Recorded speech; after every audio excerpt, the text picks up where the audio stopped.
Reka rero nanone tubasuhuze dukomeze ikiganiro twakoraga ubushize kivuga ko ibya Mose bidakwiye gusomwa bikuye mu kiganiro kiri hamwe kivuga ngo iminsi yo kujijwa Imana yirengagije iyo minsi kuko kandi Imana yarayirengagije ishimwe. Rero twahoze tuvuga ngo ibya Mose iyo bisomwa igitwikirizo kiba kiri ku maso kandi koko iyo umuntu ahindukiriye Kristo gikurwaho. Nibyo dushimira Imana ko iyo umuntu ahindukiriye Kristo icyo kinyegamo gikurwaho. Icyo twavugaga rero nuko ibya Mose ni Imana ivuga mu buryo bw'umwuka umuntu akabishyira mu buryo bw'umubiri, akabishyira mu bikorwa mu buryo bw'umubiri kandi bisohozwa mu buryo bw'umwuka. Nicyo twari twibanzeho muri cya kiganiro cyashize. Rero turagikomeje kugira ngo dukomeze dusobanurira abantu. Twavuze ku mategeko no kuntu amategeko yavugaga Kristo, aho kugira ngo abantu bumvemo Kristo, bumvemo ubuntu n'imbabazi mu mategeko kuko ari byo bimwuzuye, ahubwo bo bakiyumviramo gushyira mu bikorwa bikabazanira urupfu. Kandi ibyo rero ibyo bizana urupfu nibyo twita inyuguti cyangwa se nibyo twita ibya Mose. Ariko mu by'ukuri Mose we n'umwizera n'ibyo yavugaga yabivuze ari by'umwuka. Ariko iyo tubyita ibya Mose ryari igihe umuntu abishyize mu bikorwa kandi agafata iby'umwuka akabishyira mu bikorwa muri kamere. Kandi twarasomye mu Baroma mu gice cya 14 aravuga ngo amategeko n'ay'umwuka ariko giyewe ndo wa kamere. Aravuga ngo ushaka gufata iby'umwuka ngo bikoreshe kamere yawe. Kandi kamere icyo byo rero bizana icyo bibyara icyo ngicyo bibyara urupfu. Yego. Hari ikintu kimwe kugira ngo twari ndibuka ko ari nge wari uri kuvuga uburyo abantu bagenda bashyiraho amategeko kandi abicisha. Buriya hatabayeho ikiboko n'ubundi kizanwa abantu ahubwo ari amategeko bashyiraho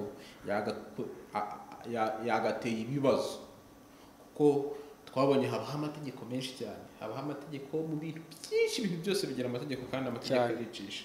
Rero iyo hajemo kwapurika biba byapfuye. Ariko uri kuvuga aho hantu kuko ari ibintu byinshi kuko umwuka arondora byose kandi amenya byose, niko Bibiliya ivuga. Reka tugaragaze neza mbese umuntu nimba atari gukora harabaho iki.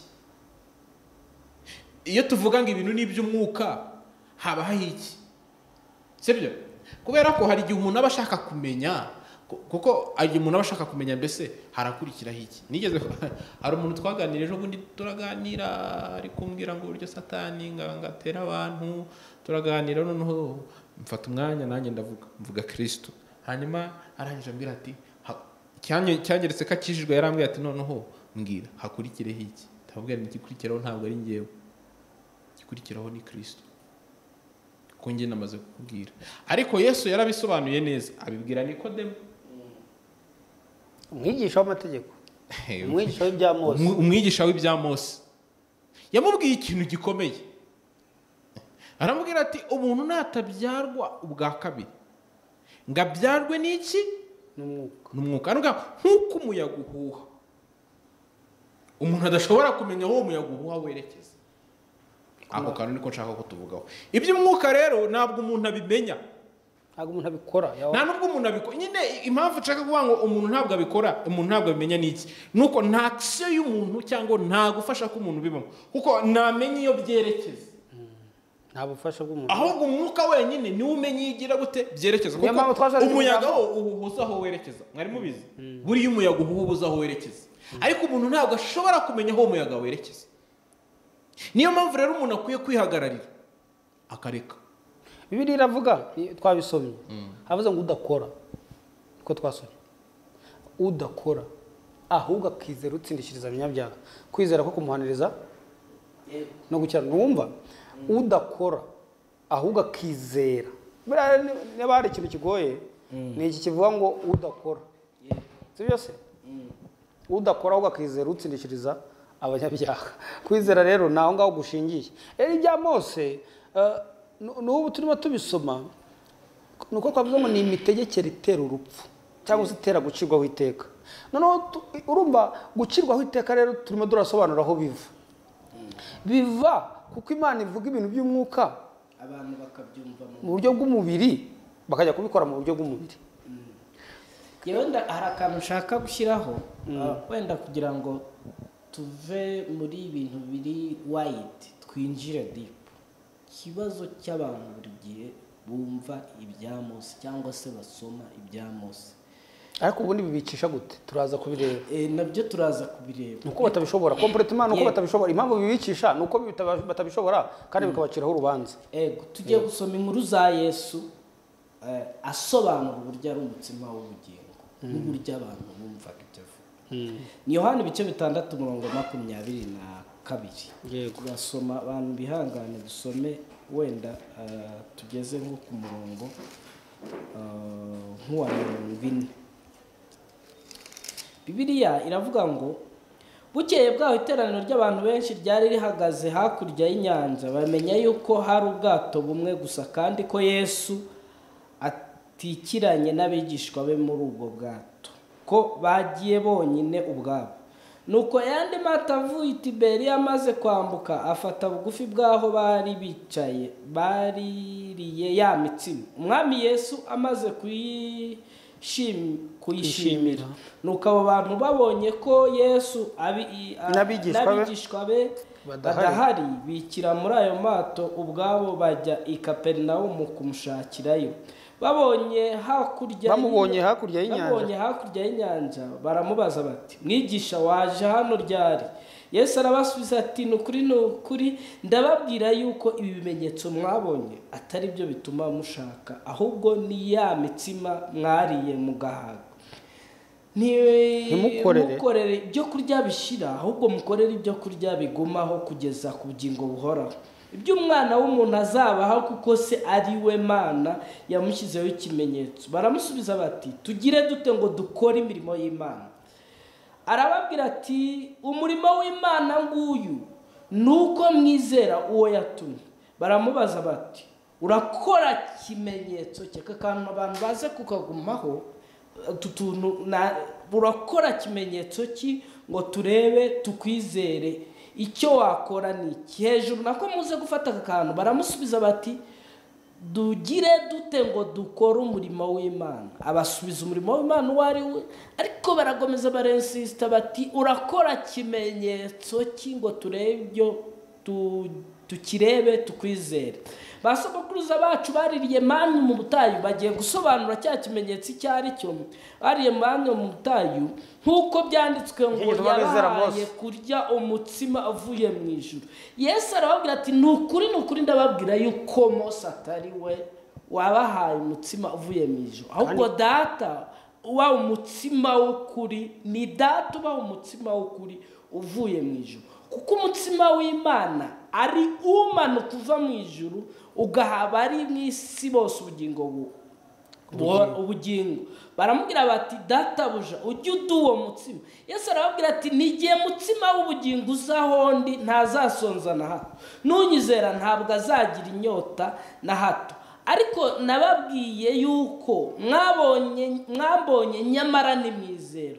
Uwo data yampaye wese azahondi kandi uzahondi sinzamwirukana na hato, kuko ntavanywe mu ijuru gukora ibyo nishakiye, ahubwo nazanywe no gukora ibyo uwantumye ashaka. Kandi ibyo uwantumye ashaka nibi, nukugira ngo mu byo yampaye byose ntagira na kimwe nzimiza, ahubwo ngo nzakizure ku munsi w'imperuka. Kuko icyo data ashaka ari iki, nukugira ngo umuntu wese witegereza Umwana akamwizera ahabwa ubugingo buhoraho, nanjye nzamuzure ku munsi w'imperuka.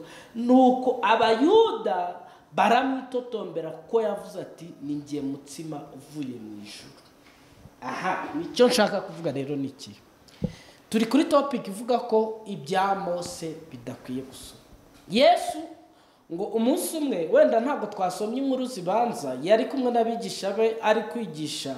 Igihe kiragera cyo kurya, ngo abona ko bashonje, afata imitsima arayitubura, bantu baranywa n'amafi, ngira ngo murabizi. Noneho ku munsi ukurikiye ngo ba bantu bajya kubwira bagenzi babo ko Yesu yakoze ibitangaza. Ariko Yesu abona ko icyo yari yakoze ubushize ababwira ijambo ry'Imana ngo atari cyo kibazanye. ngo ahubwo bazanywe n'imitsima bariye. Arangije rero ahera ku icyo kintu yari yakoze cyo gutubura imitsima ababwira icyo agendereye. Noneho ababwira ko ikimuzanye kuri we atari ibimenyetso n'ibitangaza babonye akora, ahubwo bazanywe n'imitsima. Bishatse kuvuga ngo ntibabonyemo imbaraga, ntabwo babonye imbaraga zakoze ibyo, ahubwo babonye ya mitsima yo kurya. Uvuga ngo bazanywe n'inda, bakuzanwa no gushaka uwakoze ibimenyetso. Biraza no gusobanuka kuko biragera haruguru batangire bamusabe ngo tugire gute kugira ngo dukore imirimo y'Imana. Noneho batangira kugaragaza bya bindi byabo. Ni nkaho yavuze baweretse, ni nkaho bamubwiye ngo noneho dukore iki kugira ngo iyo mitsima noneho tuyibone. Yego. Noneho abereka umutsima umwe wavuye mu ijuru, arababwira ngo ni ngiye mutsima wavuye mu ijuru. Ariko kubera ko ibya Mose bihora ku maso yabo, baramubwira ati noneho rero urakora kimenyetso ki kugira ngo tukwizere. Noneho batangira noneho kugaragaza ko ari aba Mose koko. Baravuga ngo Mose yahaye basogokuruza imitsima mu butayu. Ariko Yesu kubera ko yarazi ko bakiri mu bya Mose, arababwira ati ndababwiza ukuri ko Mose atari we wabahaye umutsima, ngo ahubwo ari data ubaha umutsima uva mu ijuru. Baramusaba ngo duhe umutsima, arababwira ngo ninjye mutsima wavuye mu ijuru. Arabihaye ku buryo batireka bavuye hakurya y'inyanja bashaka iby'abantu. Bavuye hakurya y'inyanja bari mu isezerano rya kera. Bamugeze impande ari kubibwira isezerano rishya.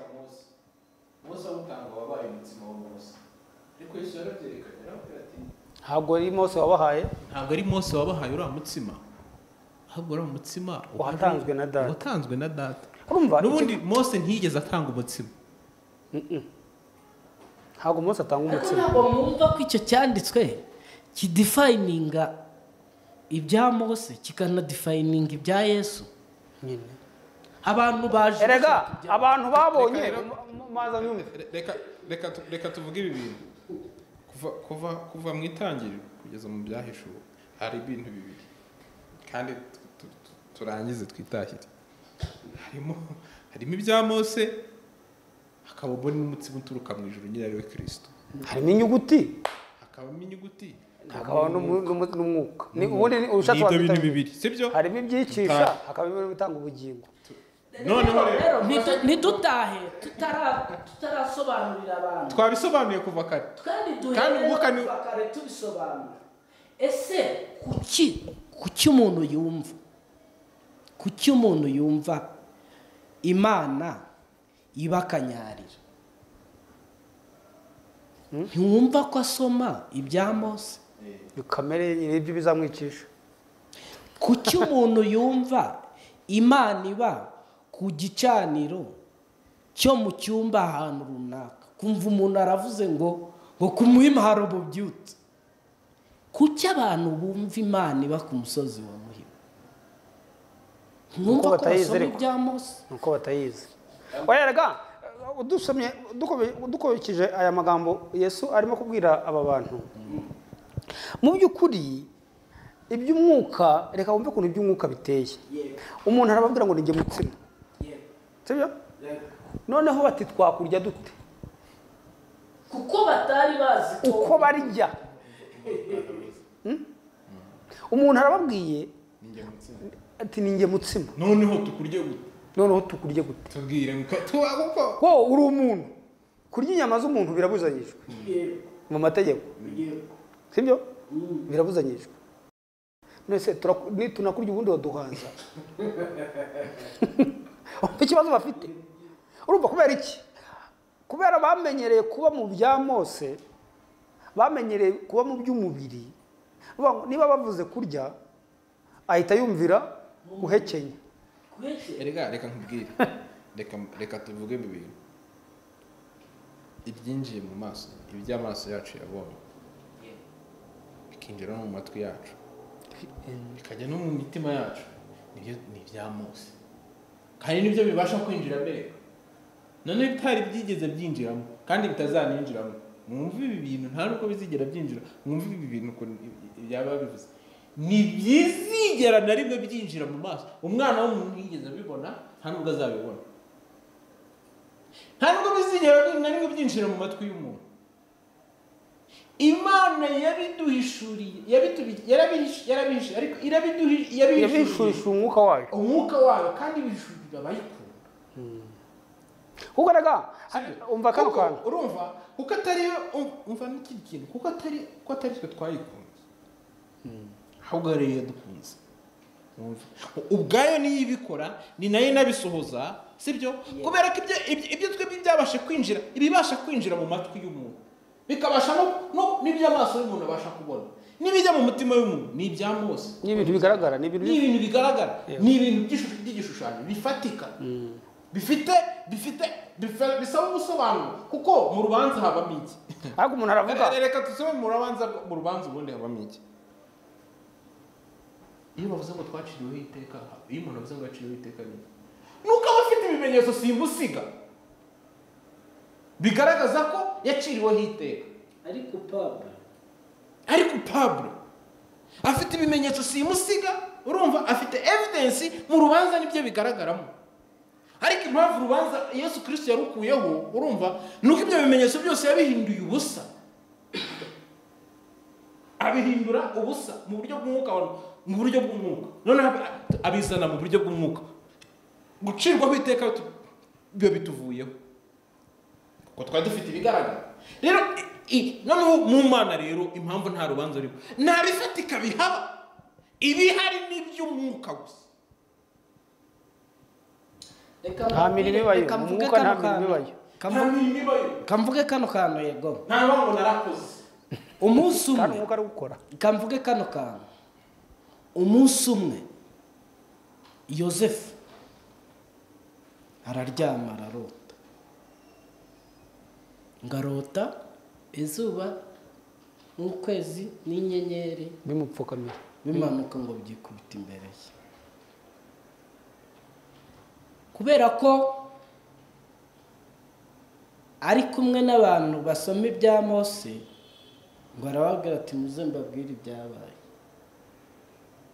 narose izuba n'ukwezi n'inyenyeri bimanuka batisha uvuze ngo ukisha abasoma ibya Mose baba baravuze ngo sha uravuze ngo jewe naso none se ibya Mose sibyo byitishije Yesu arigereranizwe kandi niko bahora ngari iyo umuntu avuze yewe 100% kwizera pacifique ndakiranuka ndabizi Imana uko ikiranuka umudendezo wuzuye 100%. Nta cyaha nkora haba n'iki na kimwe umva rero icyo nikururije aba bya Mose aba Mose arigereranyije kubera ko batazi gukiranuka kw'Imana umugisha w'Imana uzawukurahe utaba mu nzu y'Imana umugisha w'Imana uzawukuraho udafasha abakene gufasha abakene ni byiza ariko ntabwo ari iby'umwuka se ibyo abakene mu mwuka uzabariho abakene mu mitima yabo aho barahirwa mu mwuka bo barahirwa mu mwuka bo barahirwa rwose sibyo kandi hari abantu bakennye n'ubu ngubu nawe urakennye niba ugisoma ibya Mose urakennye ubu mfite ibintu byinshi nshaka kugeraho mu mwuka none se sinshaka kwimpuruvinga ngiye nshaka guhagararaho ndi wese wowe urabishaka nyine mukuru wa Mose ko aba Mose buri gihe bahora bashaka ntikanashira wanjye ndi umwuka da si ndo umwuka ni uko wanjye ndi umwuka si ndo wa Mose buri gihe iyo ni ibintu bibiri biba birimo reka rero mbabwire reka dutange n'urugero sibyo n'urundi rugero umwuka avuga ikimenyetso cy'inyamaswa bati urukingo abamose urabumva ariko abumuka kandi ibyo bintu biricisha kandi abumuka tuzijya kandi ibyo bintu biricisha reka abantu ntibareke gusoma ibya Mose rwose ubundi amakosa bakora ni ugusoma ibya Mose kuko muri Bibiliya mu ijambo ry'Imana ntihabamo ibya Mose ibya Mose nibyo bamuhimbira n'abashinwa batigeze basoma Bibiliya sibyo barabigira n'abahinde bazi ibya Buddha n'ibya Hindu n'ibyanditwa Hindu aba bose bagendera mu murongo w'ibyandi ibya Mose basoma ibya Mose aba bose igitabo cyabo ni ibya Mose biricisha rero kandi noneho rero Zaburi ya 2 iravuga ngo nimusome uriya mwana kugira ngo atarakara yego nimuhe bizo abantu nibareke gusoma ibya Mose ahubwo basoma umwana ariko urumva hano hantu kuntu yavuze muri Yohana ngiye niho ndimo gutekereza cyane yavuze Yesu ni mwiza yavuze ngo baramubaza bati data buje duha umutsima Yesu aravuga ati ninjye mutsima w'ubugingo uzaho ndi nazasonza na hato ngo bararakara bari ubwo yatubanjirije tuje tugukurikira tuzi rwose kuri hafi yo ko yatugejeje mu ijuru ariko nababwiye yuko mwambonye nyamara ntimwizera umva ikibazo cy'umuntu umuntu aramubwira ngo ninjye mutsima wavuye mu ijuru sibyo noneho umuntu arareba umuntu umve ukuntu ibintu by'Imana bitangaje agahita amushyira mu marobe y'imiti akamushyira mu marobe y'inyama agahita abona n'ibyapa nyamara umugabo tumuriye atubwiye ko tutazasonza umuntu ahita ajya muri ubundi mu gishwa bwa liyo 6 ajya mu mibare y'abantu se akagabo reka mbari buriya nka mucoma wari uhari yaravuze ati ngewe iyo mbazi ihene 6 havamo inyamizi n'izi none akagabo kari ahangaha kigize umutsima ntikanahinduka ifarini turakarya gutese nyamara ibyo arimo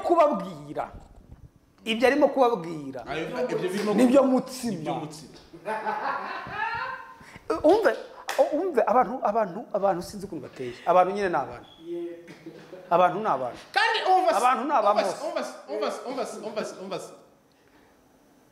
aka ngaka ni kamwe mu duce duhishwemo aho ngaho kuko hari n'abandi basoma ayo magambo bakayumva gutyo bakajya kuyashyira mu bikorwa ariko bagitekereza ko byashoboka ko Yesu twakurya yego n'ubu abantu barabisoma kandi ntibabimenya ntabwo tuvuga abakera nuvuga ngo Yesu ntibavuze ngo nijye bugingo ubwo niba ubwo bugingo niba bivuze ubugingo burabonetse naho nujya gutekereza ngo ariko se buzaboneka ryari oya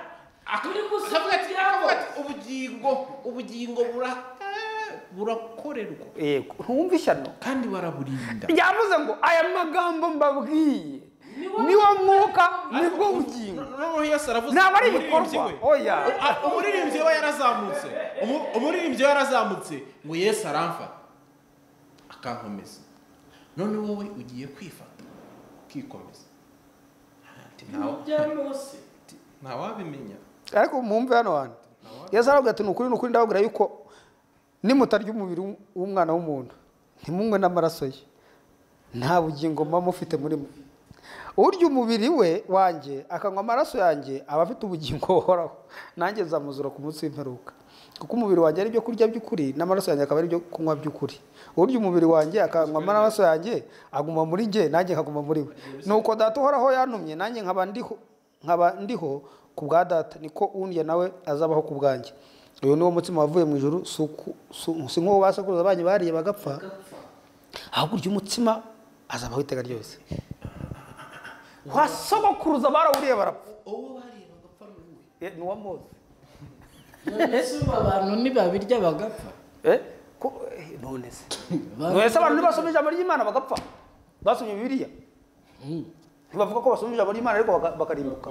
bakarimbuka bagacirwaho iteka none se umutsima wa Mose baga kandi aya magambo ababwiye ko mutazarimbuka niwo mwuka ni ukuri kw'Imana uwo niwo mwuka mbega ibintu byoroshye aya magambo Yesu avuze ngo nimuyizera iyo tuvuze umwuka tuba tuvuze ubusa Yego. ubuntu ubusa kuko umwuka ni ubusa umwuka ugereranwa n'ubusa iyo tuvuze umwuka abantu ntibakumve ngo ni ibindi bintu umwuka ni ubusa umwuka ubera ntabwo wamenye iyo werekeza ntiwamenye iyo uturuka ntiwamenye iyo uva ntiwamenye uko ubigenza uko udashobora kubishyikira rero n'ibitekerezo byari byamushyikira n'ibitekerezo byawe ntibishyikire rekeraho wirijyana mu bantu ntabwo umwana w'umuntu yabishyikira iby'umwuka ntabwo warya birekera umwuka ariko uzi ko Bibiliya ivuze ngo umva ngo aya magambo babwiye ntabwo muzakirwaho iteka ni ukuri ibyo ni umwuka reka mbwira abatwumva ntabwo muzakirwaho iteka ni ubusa twabiherewe ubusa reka mbaho ubugingo uyumva aya magambo ntazaga azakirwaho iteka reka tubivuze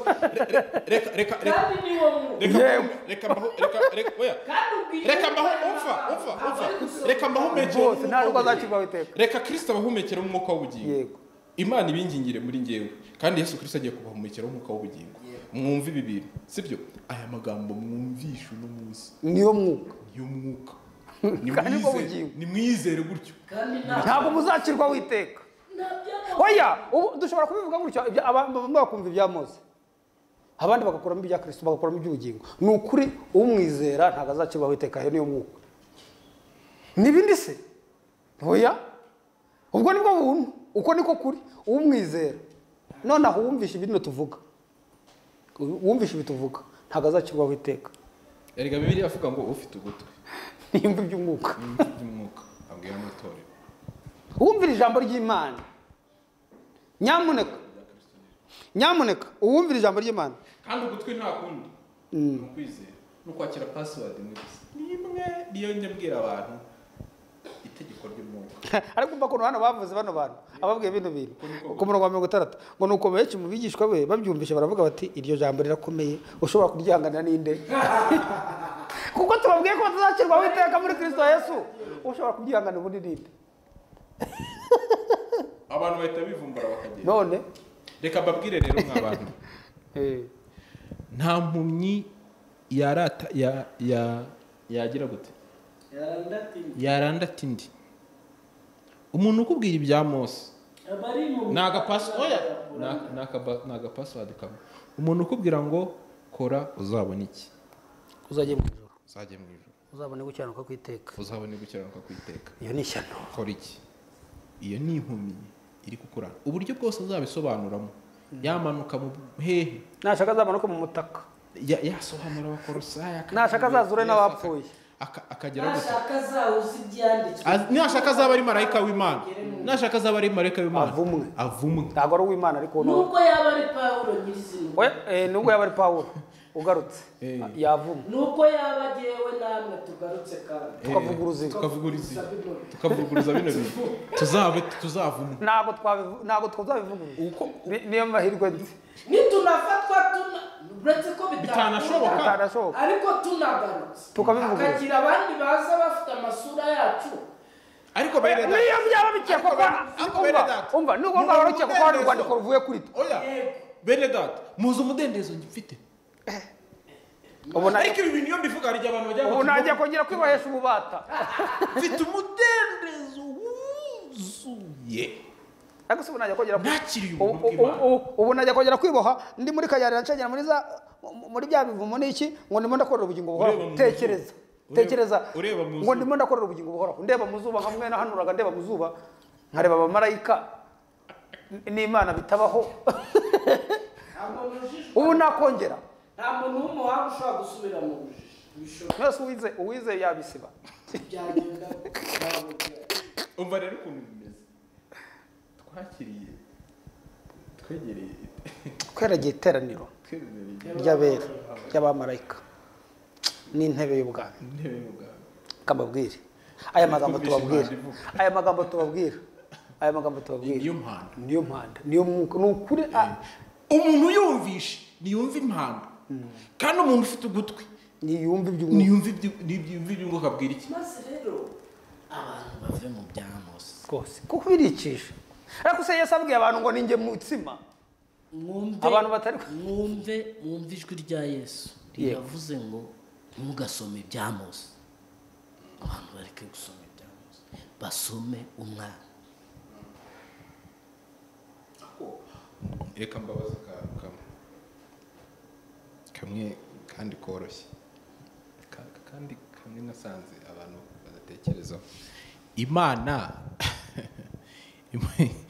si umuswa ngo yibeshye, si umuntu kandi si n'umuntu ngo yicuze. Utekereza ko ibintu byose dukora sibyo? Niyo mpamvu ndabwiye abantu nkababwira ni mu byo by'Imana ntihazagire umuntu ugushuka ngo ntugashyiremo logique. Shyiramo logique yose ihagije, wumve uzasanga bihejwe. ariko umva hano sibyo? Impamvu uvuze aka kantu reka mbabwire, reka mbereke. Ni gute Imana umuntu ayisenga sibyo? Akavuga ngo ngewe, agahumiriza,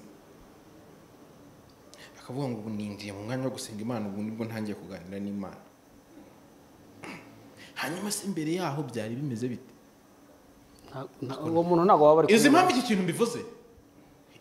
Ubwo ni ubujiji buri hanyuma y'ubundi bujiji. Niyo wabisobanurira none se niko ntabwo wabyumva. Umva n'iki ugiye kuvuga ngo nubwo wabimusobanurira ntabwo yabyumva. umva kubwira. Reka nkwereke ikindi kintu sibyo?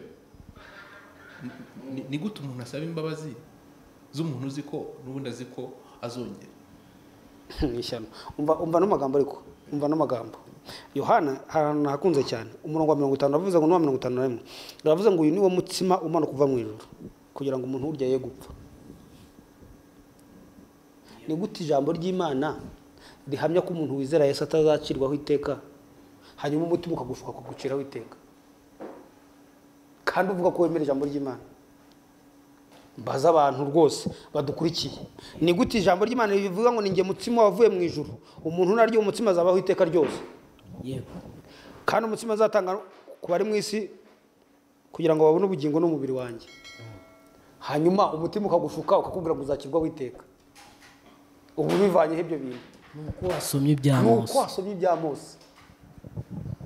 Reka mbabwire, turashoje, ariko aya magambo tubabwira niyo mwuka kandi niyo bugingo. Uyizera ntabwo azakirwaho iteka.